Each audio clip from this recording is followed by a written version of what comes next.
The concept for my artwork, Footscray Fresh, came to me in the most banal circumstances.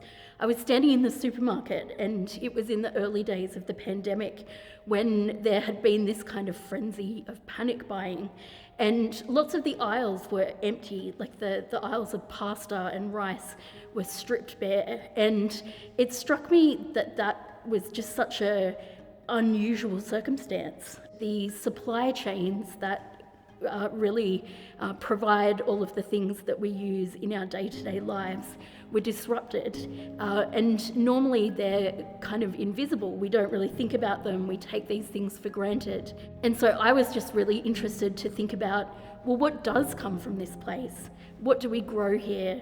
So the concept behind my artwork, Footscray Fresh, it's really a two kind of part piece, which draws on my experience as a history and heritage practitioner.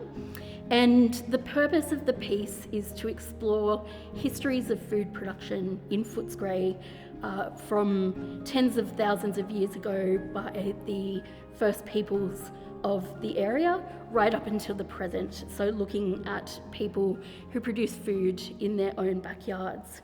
So the first part of the work is a photographic essay, which comprises 12 photographs that show different elements of the history and current practices of food production in Footscray. So it looks at the indigenous flora that would have been consumed as part of the diets of the Wurundjeri, Woiwurrung and Boonwurrung peoples who lived and managed the landscape where we live now for tens of thousands of years, to the industrial processes that totally transformed Footscray and the Maribyrnong, and up until the present day where we have community gardens and people growing things in their backyard.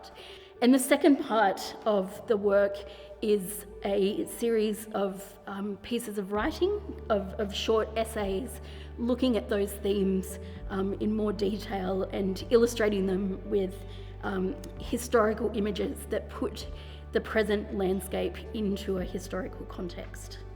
My connection to Footscray has been a relatively short one, but it's one that's very important in my life. I've lived here for about 5 years. I really think that we're lucky to live in such a multicultural community that has such a strong sense of community and connection. Being involved in the Hidden Footscray exhibition has been very meaningful for me personally.